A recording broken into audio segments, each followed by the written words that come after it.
Good morning, everyone, and a big welcome to all of you to this conference. It's wonderful to see so many people who have so committed to their communities that they'll put aside this time and come to this conference. I want to extend an especially big welcome to those who have travelled some distance. I know there's people from the South Island, from Fiji, and I know what a commitment that takes to travel that far. And I just want to say we really do appreciate that. This conference is something that Ken, Gary, Phil and I have been looking forward to with excitement, as we believe it's only the beginning of some great things that can happen in our district. I know the question on many lips is, how come council has decided to do this? Well, true economic development comes as a bit of a surprise. Most plans tend to focus on straight business development and forget about the other aspect, the social component, that is the well-being of our communities. It has been said that the great enemy of freedom is the alignment of political power only with wealth. This single focus eventually destroys our well-being, that is the natural wealth of local economies, of household, of whānaus and communities. For too long, we in the far north have thought the solution is to encourage more people here, more tourists, more residents, but is that really the best solution? Instead, I believe that the wise move is to improve the well-being of our communities and the people that already live here, to look after the infrastructure and the resources that we already have, and when that is done, we can start looking at an increase in population or visitor numbers, or indeed if we really even need to do this. My dream is not to be the most wealthy, that is in terms of dollars, region of New Zealand, although I believe in many respects that we can be. No, my dream is for the far north to be the happiest region in New Zealand, for the region to be full of people who care for their whānau, care for their communities and care for their environment. People who will see an opportunity to help and just get on and do it. People who don't believe in just sitting back waiting for the government, or as we see all the time, the council, who they believe should be doing this, that or another thing. I know there is strength in the differences between us, but there's also comfort where we overlap. When communities come together, relate well and care, we can overcome almost anything. And don't be misled into thinking that your patch is too small. Whether you're a small business in Kaikoui, a large business in Kaitaia, a government employee in Kawakawa or a small holding in Hokianga, we all have a part to play in this jigsaw. We can all work together to make this the best place in New Zealand. But what about the alternative, the one that is focused on pure dollars? We could set our mind to helping the government achieve their aim of increasing GDP by 40%, exports that is by 40%. We could go hell for leather, milling our forests, exporting our foodstuffs and working hard to find anything and everything that we can export out of our region. But just like a business who focuses only on turnover, no matter what the cost, we won't last long. Our people won't be happy, our environment won't be happy, and our future generations will be left wondering what the hell were our grannies on when they decided to go down that track. We must stand up and say our people and our environment are every bit as important as GDP. Let me tell you a little personal story, which even though it happened some 20 years ago, still has a big place in my heart. My brother-in-law was concerned with the number of young people wandering about the streets at night, so he set up a youth group to give something for these kids something to do. It really opened those kids' eyes to a different world. One little boy in particular really stood out. Dougie was about 9 and he never wanted to go home. His mother was an alcoholic, he never knew his father, and 3 elder brothers were all in jail. My sister and brother-in-law started taking Dougie home, and people used to say, be careful. What about the impact on your younger children? But they continued to take Dougie home and give him a home life and a family that loved him, showed him the different way as often as they could. Dougie used to come up to our farm and stay quite a bit, and I remember one particular day quite vividly. I was in the kitchen and he and my daughter Maria were sitting out on the veranda talking, and I heard Dougie say, "I would give anything to have parents like yours, to have somebody I know who loves and cares for you." I still feel a bit emotional when I think about that poor little boy who had nobody he could rely on. But anyhow, Doug did well with help and encouragement. He went into a training course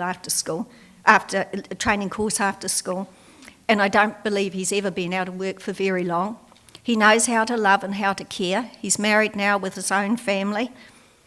But the scary part about it is he could so easily have been just like his brothers. No future, no prospects, and a drain on our society. This is the value of a caring society. If we all helped just one Dougie in our life, our world would be a better place. We have seen the impact of ignoring people who some believe are the dregs of society.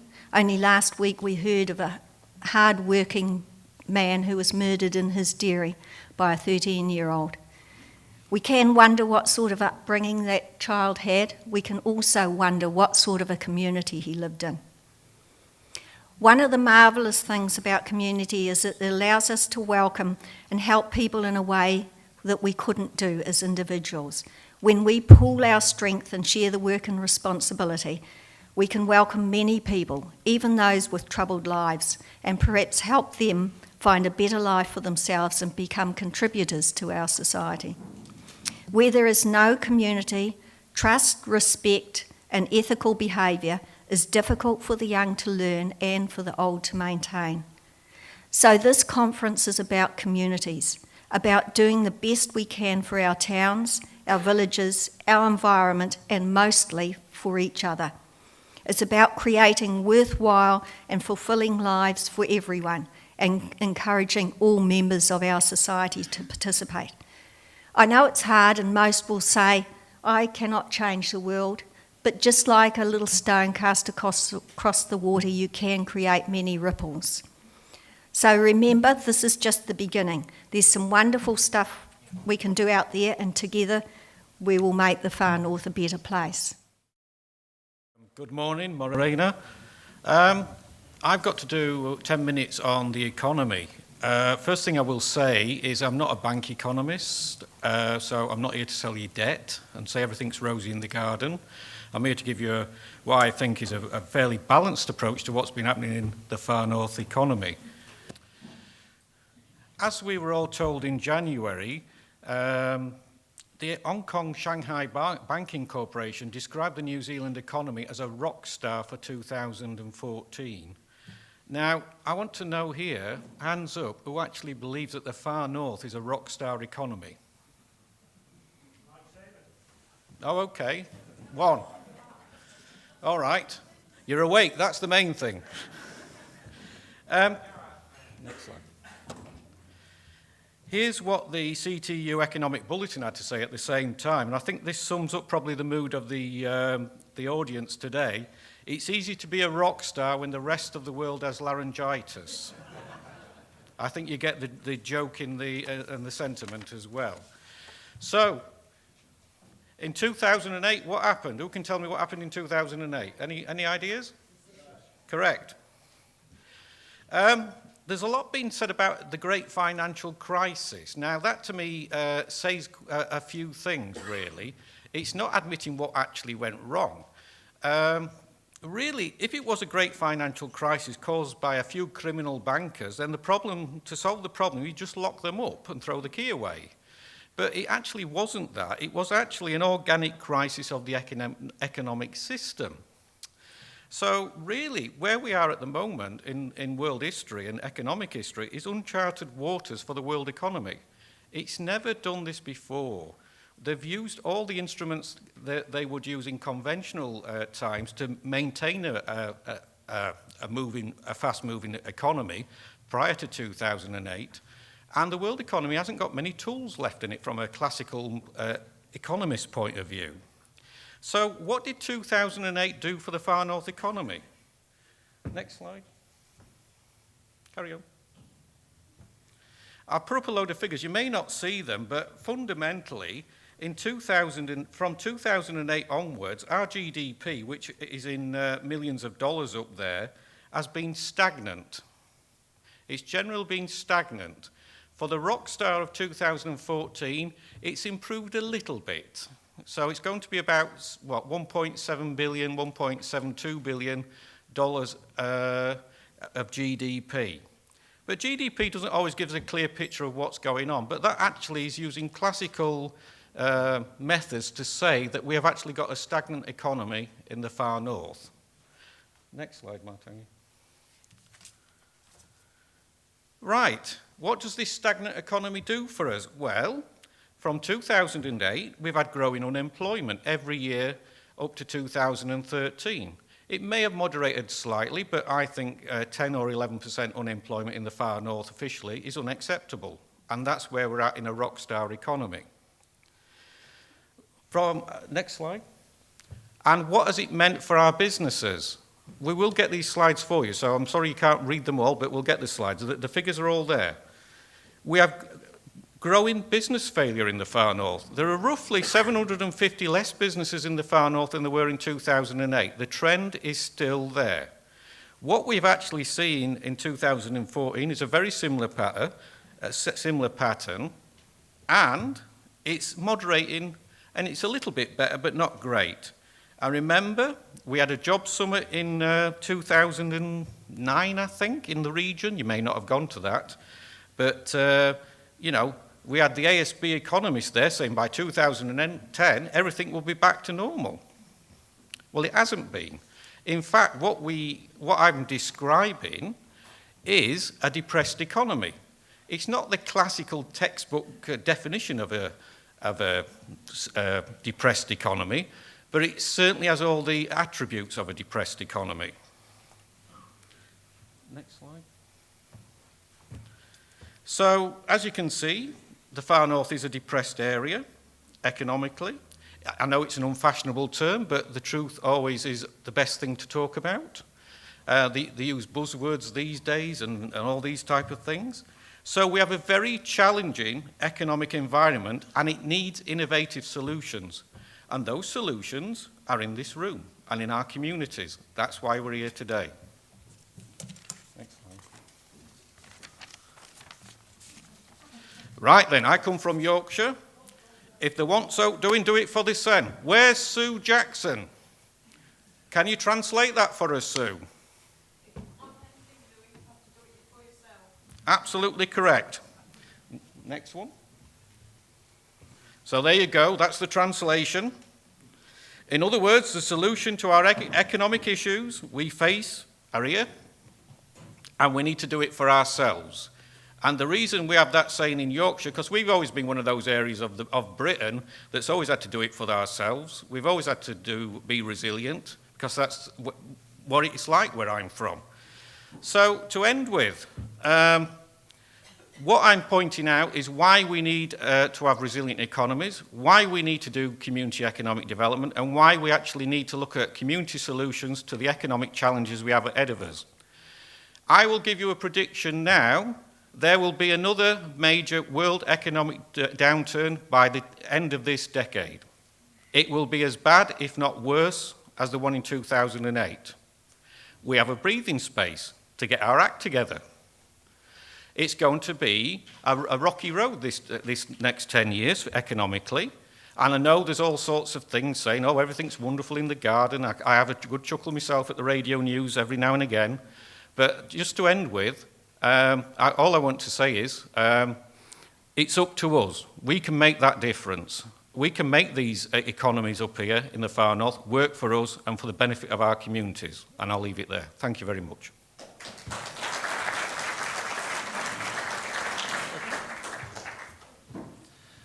Thank you, Gary. I'd like to ask Jane Johnson to come forward. Jane has been working at Far North District Council for the last 2 years as the project manager for a project known as the Sustainable Growth Strategy. Okay, so I don't have to yell, you can hear me. Scene setting, yes, as Ken said, I've been the team leader of a project called the Far North's Future 3050 project. We were to set about doing a sustainable growth strategy, working with communities, other government agencies and various people. What I learned on arriving in the Far North and starting to work with wonderful people like Ken and Gary is that things were not all rosy up here. And some people didn't want others to talk about that. And very quickly they were struggling. Some of them were struggling with how do they articulate what they're seeing around the district. And I accused Gary at one point of catastrophising, of being worst case scenario. You know, it was all doom and gloom and it was very pessimistic. Sorry, Martingi, can you see me? Next.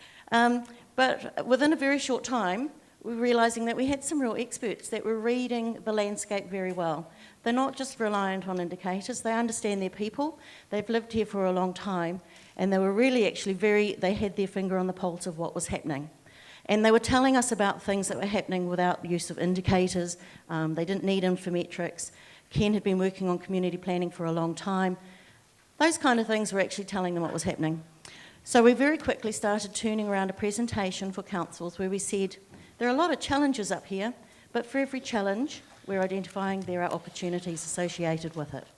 So quite quickly in 2012, we started talking about what's now being described as resilient economies or foundation communities.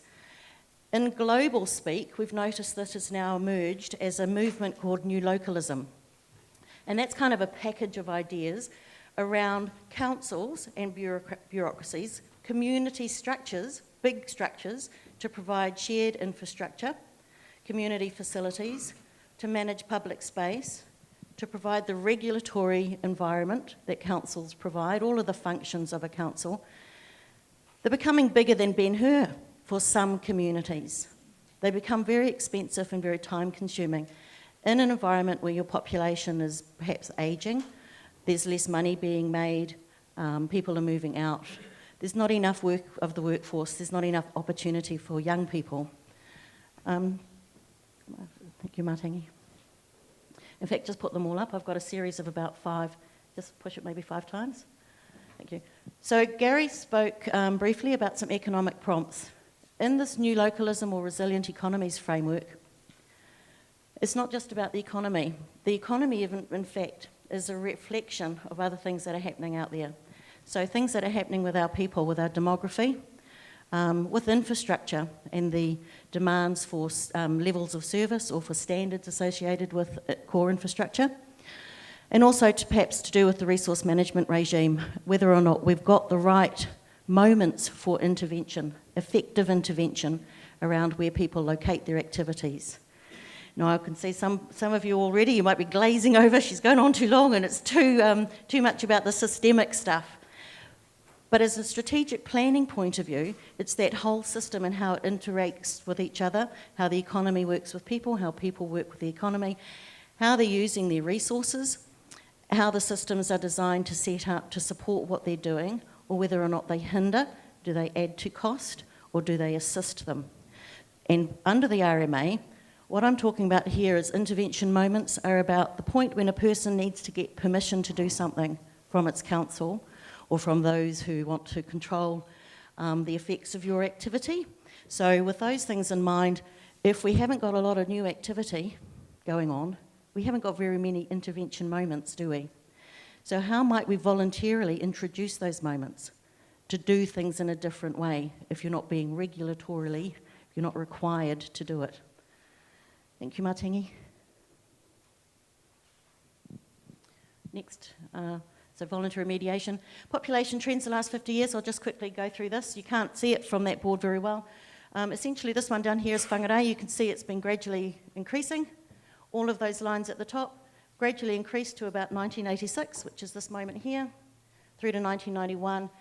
Most of those lines you see start levelling out. They start plateauing. Not more people being introduced into those townships. They're all townships around the north. That dotted pink line that's scooting up there from 1978 You all see that one? The line that's cutting through, doing something different to everywhere else, is Kirikiri. Just put that in perspective, 1978 was when the irrigation scheme was opened and people started subdividing for horticulture. If you can swap, next one please, Matangi. And I'll come back to that because of what it's telling us lately. That was only up to 2006 census.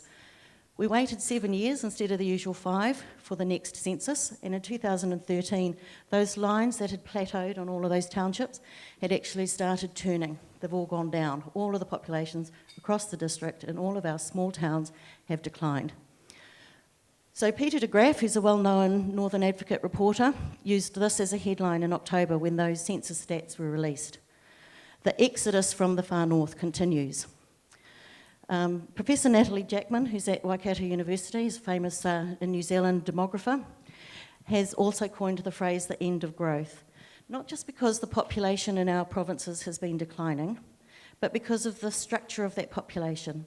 We have a very ageing population. Most of the people, the post-war baby boomers from 1945, over the last 20 years, when you saw that line going up in Kirikiri, they were hitting the 45-year-old bracket, and for the next 20 years, they matured through their life cycle, and they started hitting 65 about 2 years ago. So they're going into retirement. What that is describing is an ageing population, because those people were not replaced by children following them through their life cycle and producing other children and more families. So we had that headline. Thank you, Matangi. So Northland's resident population during that 7 years went up 2%. And there is the quote in the paper that Peter de Graaf put in about us being like most regions. It was a slowdown between 2001 and 2006, which in Northland had been about 6%. So people's economies, our economy, prior to 2001 and 2006, had been premised on growth across the region of about 6%. And you'll still hear the Prime Minister John Key talking about New Zealand's growth being pegged or linked very strongly to immigration. More people means more business, more activity providing for people. Thank you, Matangi. Keep going, one more. In fact, just put all of them up, so I'll tell you when to stop. That's it, stop. So everywhere fell. We had Kaitaia, for the usually resident population falling by 6.1% to down less than 5,000 for the first time in many moons. Kaikoai fell 4.8%, Paihia by 2.7%. What's telling, and I put it in here, is that in March 2013, the visitor population in Paihia also fell by 50%. So, and alongside that, we have Whangarei and the Kaipara, our neighbours to the south, both increased in their visitor populations on census night. Now, census is off-peak, so it's not telling you the whole story about visitor movements or the tourist economy, but it is relevant to our economic development or to our activity because so many people are employed in hospitality and retailing in the far north. And a lot of our independent single sole trader businesses associated with the tourist industry as well. So they might all have come at different times of the year. Anyway, but across the far north, the total resident population fell by just 0.2%. So I think that should warm your hearts a little because it's not actually a stampede, it's not the exodus that you would have read in the headline. 0.2% is about 100 people less than in 2006. However, it's still relevant because we went from a trend line where a population was growing to a line that is pointing us downwards, and it's the difference between that upward movement and that downward movement that's most important. We've got a reversal of a trend. We were growing, now we're declining. That's the difference. What can we do to arrest that decline, or at least prepare for a future where there might be less people, and we might have to assume that our economic development won't be pegged to more people arriving. Thank you, Matangi. This slide, the 14%, and it's also not even. This is the point for the far north. The North Hokianga was the area with the greatest number of people that moved out. So 14% less people there. That's massive. That's a significant change. Russell, net minus 12%. Morewa, minus 6%. Kaikoai and Kaitaia West at 5% and Kaitaia East at 8%. Thank you, Matangi. The point is, all of those places are like this one, Morewa. They're smallish towns, or they might be rural service towns. They're little. Morewa at -6%, if we just roll it down again, Matangi.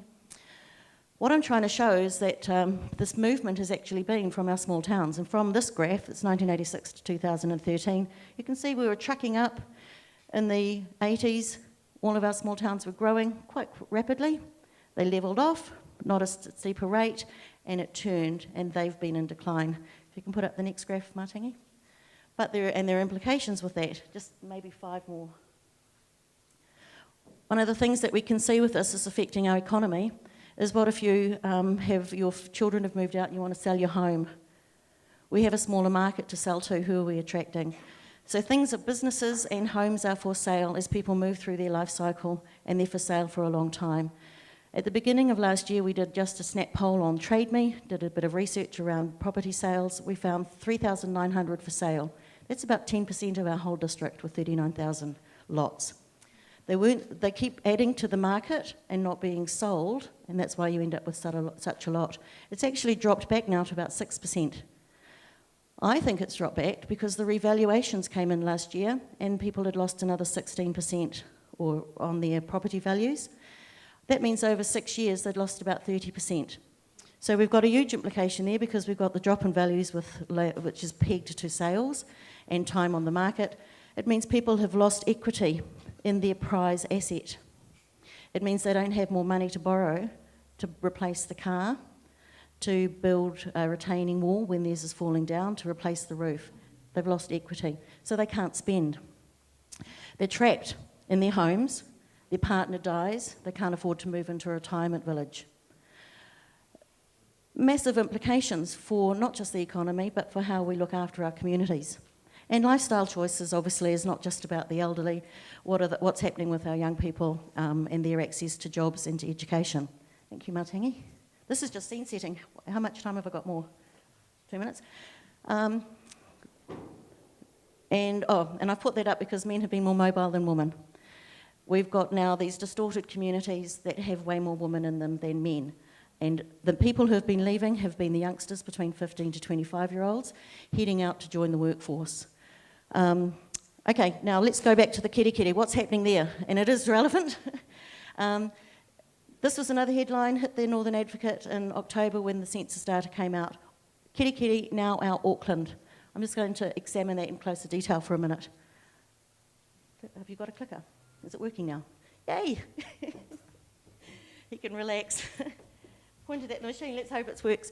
Okay, so Kirikiri's population grew 11.1% in the 7 years since the last census. I've written that statement again, because that's a true statement. I'd like to put it another way. The Kirikiri census area unit grew by 11.1%. That is a 1.6% per annum increase since 2006, down from 2.4% the year before, or the period before, over 5 years. At 2.4% per annum growth, you can expect a doubling of the population about every 20 to 25 years. So it's not even. Oops, went the wrong way. But this is the Kirikiri census area unit. It is massive. Remember the line that I showed you from 1978? It took off. Irrigation and water was provided to the district, to that area. Kirikiri Township is the little area in the middle. You might be able to faintly see the road network. There are about 2,000 people living in the Kirikiri Township connected to the wastewater system. To the north, where you can see Landing Road, that's Riverview, and across the little inlet, Rienga. With those 2 suburbs of Kirikiri included, who are not on the town sewage supply, they have potable water, they're part of the town water supply. There's another 1,000 people. So we actually have a population of about 3,000 in Kirikiri. What's happened all around this rest of the census area unit is massive subdivision of the horticultural lots. So while we've got this idea of Kirikiri being Auckland, Auckland isn't a horticultural village with 3,000 people living on large 6-hectare lots with ride-on lawnmowers and so on, because in fact we know that Kirikiri produces less horticulture than Henderson in West Auckland, less product. It's not a knock at Kirikiri, it's about accurate representation of the context. Why were people subdividing all around Kirikiri? Part of what was attractive was not having to connect to sewerage and to water schemes, and not having to pay commercial rates if you had your home business or another business attached to the house. And that's the development that's been most popular in the district. There's been those larger lot subdivisions. And it's continued to a point that we've actually got an oversupply. We've got a lot of vacant lots where people haven't built a home on those sections. Why is that relevant? Because think about that time period. From 1978 through to the last census, we were attracting 45 plus people with families. They've moved through their life cycle. We're moving into a time of aged and people moving into retirement. Where are we going to attract 45-year-olds with families to take up these spaces that we've created all around Kirikiri? But like I said, opportunity. These are the versatile soils, 6-hectare lots. What's going to happen in the future? Quick roundup. Paihia, by contrast, that's 3,500 people in a 3.5 kilometre square area. Big difference in census area unit.